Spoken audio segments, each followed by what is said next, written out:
Charlotte's about to host a football showdown that's got the whole city buzzing. And for once, it's not just Panthers fans who are fired up. This Sunday, it's not just any regular NFL matchup. It's Carolina versus Buffalo, but in reality, it's Charlotte's two favorite teams going head-to-head. Yeah, you heard that right. For a city that's always repped the Panthers hard, there's also a huge pocket of Bills Mafia living right here in the Queen City, and they're coming out in full force for what promises to be a jam-packed, emotional, and absolutely electric game. Now, let's be honest, a month ago this matchup might have looked a little different. The Bills were cruising, the Panthers were still figuring things out, and fans probably chalked this one up as a win for Buffalo on their way to bigger challenges like Kansas City. But fast forward to now, and things have shifted. The Panthers are above .500 for the first time since 2021, and Buffalo is walking into this game riding a two-game losing streak, fresh off a bye week, but with plenty of questions surrounding them. What makes this matchup even juicier is the location. Charlotte, where you walk into just about any sports bar on a Sunday and see split loyalties. Some are wearing Carolina blue, some repping Buffalo red and royal, and many of them live just minutes apart. There's a real sense that this is more than a football game. It's a battle for bragging rights in the heart of North Carolina. And trust me, this stadium is going to be wild. Packed, loud, and probably one of the most unpredictable atmospheres either team will see all year. And we've got layers to peel back in this one. On the Buffalo side, there's that unusual two-game slide. Losses to the Patriots and Falcons. Two games they absolutely should have won on paper. But that's why they play the game. The offense got in its own way, whether it was penalties, turnovers, or just poor execution. And look, when the Patriots and Falcons each put up over 20 points and come away with wins, it starts raising eyebrows, especially when you're a team with Super Bowl ambitions like Buffalo. So the pressure's on, and Sean McDermott knows it. This man has never lost a game coming off the bye. He's a perfect 8-0. This is his 9th chance, and it's arguably the most important one yet. Because after this, they face the Chiefs. And if you drop both, you're staring down .500 heading into the back half of the season. That's not a place the Bills want to be. But let's not forget, reinforcements are on the way. Buffalo's defense, which has been battered and leaky in recent weeks, is finally getting some of its key pieces back. Defensive end Michael Hoy, a big-time free agency signing, is set to make his debut. And maybe the best story of all, Larry Ogunjobi, a Charlotte native and former standout at UNC Charlotte, also makes his debut and in front of a hometown crowd. He was Buffalo's first ever draft pick from Charlotte, and now he suits up for the first time as a Bill in the very city where it all started for him. You can't write a better script than that. These two guys were priority signings despite the tight cap situation. That's how much faith Buffalo has in what they bring to the defensive line rotation. And they're stepping into a front that has had to rely on rookies and practice squad guys for over half of their defensive tackle snaps so far this season. So if Buffalo's going to start tightening things up defensively, it starts here with these guys. Now, while the Bills are hoping to bounce back and get their defense right, the Panthers have their own share of mystery, starting at quarterback. On paper, Bryce Young is listed as day-to-day with a high ankle sprain. But let's be real here. He didn't practice. He was off to the side during media availability, and if you know anything about NFL practice windows, that usually means one thing. He's not playing. And if Bryce doesn't suit up, it's going to be Andy Dalton taking the snaps.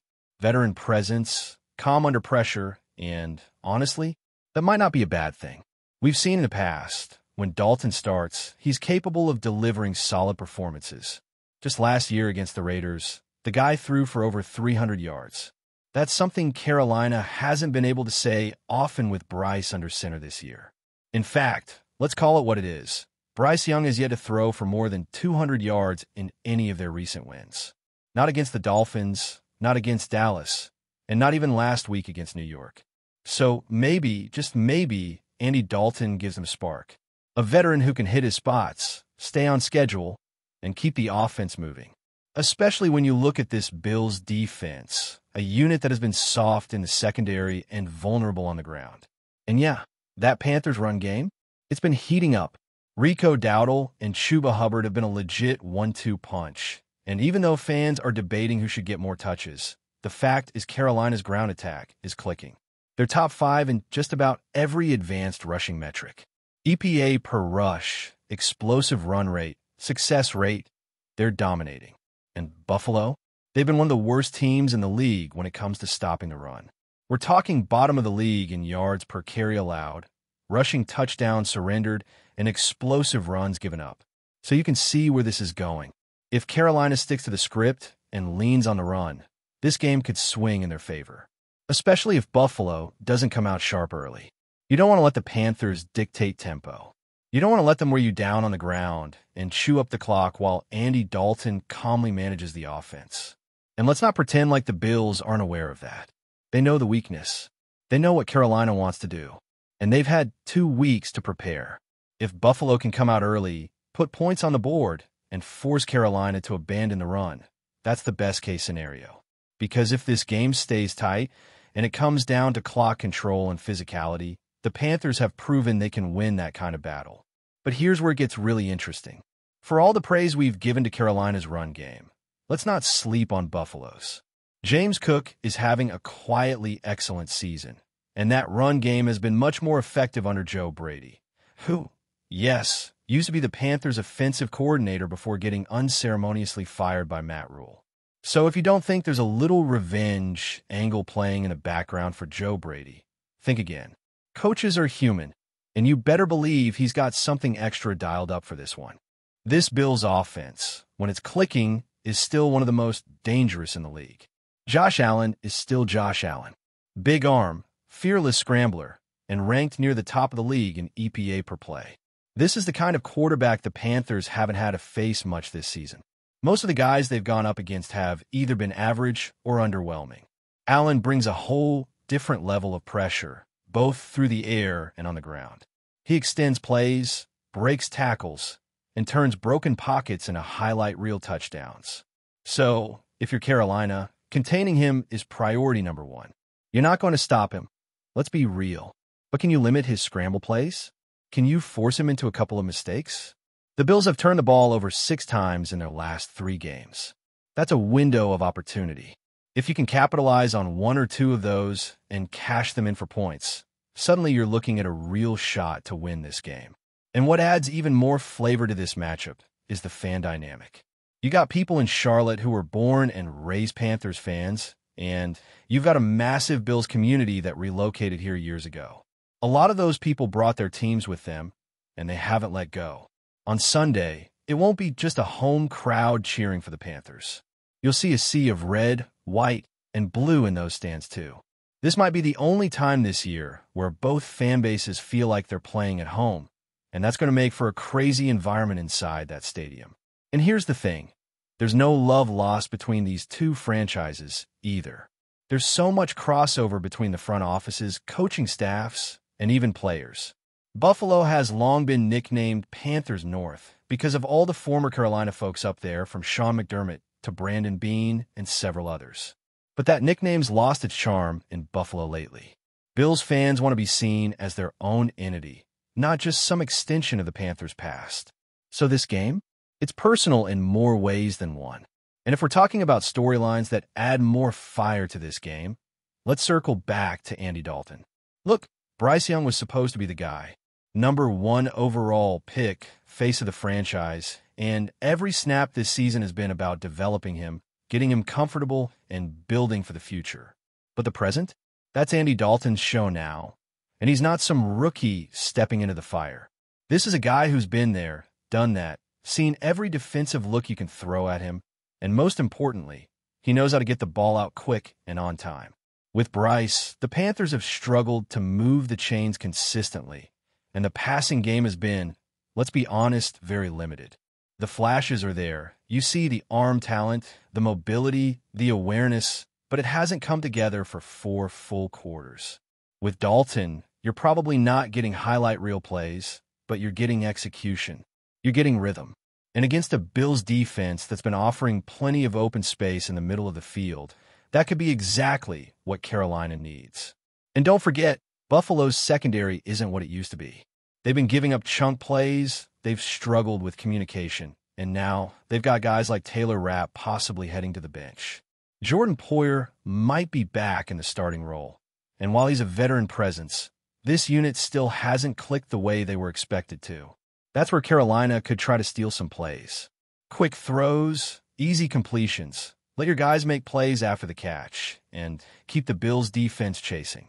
On the flip side, if you're Buffalo, it's all about getting Carolina out of their comfort zone early. That means scoring fast, building a lead, and forcing the Panthers to throw more than they want to. Because when Carolina's playing with a lead or within one possession, they don't abandon the run. That's the key to their success. They pound the ball, control time of possession, and use play action to keep defenses honest. But if they fall behind by 2 scores, that's when things get shaky. So if you're Josh Allen, this is your moment to reassert control. Put those last 2 games behind you, shut out the noise, and come out firing. Carolina's pass rush has improved, and their defense overall has taken strides. But this is still not a unit built to hold off a top-tier quarterback when he's locked in. And Josh Allen, when he's locked in, there's maybe 2 or 3 guys in the league who can go blow for blow with him. And you can bet Buffalo wants to light it up on Sunday. This is more than just about keeping pace in the AFC. This is about setting the tone for the second half of the season. You've got Kansas City waiting right around the corner. You drop this game to Carolina, and suddenly, the Chiefs game feels like a must-win just to stay afloat. That's not the kind of pressure you want heading into Arrowhead. And Buffalo's offense, when it's humming, doesn't just rely on Allen's arm. James Cook has become a real weapon in this offense. Explosive in space, slippery between the tackles, and constantly improving in pass protection and route running. He's quietly become a focal point, and against a Panthers front that's been better, but still inconsistent against the run, he could make a big impact. Now, let's talk about Carolina's defense. A couple weeks ago, this unit was getting gashed on the ground for over 200 yards per game. That was a trend going all the way back to the end of last season. But something has clicked. Over the last few weeks, they've held opponents like Miami, Dallas, and the Jets to under 100 rushing yards. That's a massive improvement, and it's been key to their recent success. The question is, can they keep that up against a more dynamic and creative offense like Buffalo's? Because Miami's running game was banged up, Dallas never really got into rhythm, and the Jets, well, they're the Jets. This is a different challenge altogether. Josh Allen opens up rushing lanes just by being on the field. His ability to freeze linebackers and stretch defenses horizontally creates space for Cook, Latavius Murray, and whoever else they line up in the backfield. And if Carolina's not gap sound, they'll get punished for it. Before we dive back in, make sure to hit that subscribe button and give this video a thumbs up. Your support helps us keep delivering the latest Buffalo Bills updates straight to your screen. And hey, don't hold back. Let us know your thoughts on today's news down in the comments. Whispers are swirling around Orchard Park, and the rumor mill is spinning faster than ever after a recent, eyebrow-raising comment from Buffalo Bills head coach Sean McDermott. Sources say McDermott allegedly told a player that he won't be playing with me anymore, a statement that has ignited speculation about locker room tensions and possible roster shakeups. While neither the team nor the player in question has confirmed the remark publicly, insiders suggest this could be the beginning of a dramatic chapter for the Bills. Fans and analysts alike are now questioning the circumstances behind the statement. Was it a reaction to a single poor performance, a deeper personality clash, or a disagreement over team strategy? The lack of clarity only adds fuel to the fire, with social media buzzing and fan forums exploding with theories. Some speculate that this could be a precursor to a trade, especially with the NFL trade deadline looming, while others wonder if it signals an internal power struggle between McDermott and key players. Buffalo's locker room has generally been praised for its cohesion under McDermott's leadership, making this revelation all the more shocking. If true, the statement could mark a turning point in the season, potentially altering team dynamics and affecting game day lineups in ways fans are just beginning to imagine. Sources close to the organization say the coach is known for being firm but fair, which makes the alleged comment even more controversial. Is this a rare moment of frustration or a calculated move to shake up the roster? Despite the uncertainty, the rumor is already drawing reactions from around the league. Commentators are weighing in Former players are chiming on social media, and the speculation is only intensifying. One thing is clear. If McDermott really made the statement as reported, the Bills may be on the verge of a seismic shift, and everyone, from the front office to diehard fans, is watching closely to see what happens next. Whether it's a warning, a parting shot, or a strategic maneuver, the whispers out of Buffalo suggest that the drama is far from over. That's a wrap for now. If you enjoyed the video and want to stay on top of all things Buffalo Bills, make sure to subscribe and hit that like button. We'd love to hear what you think in the comments. See you in the next update.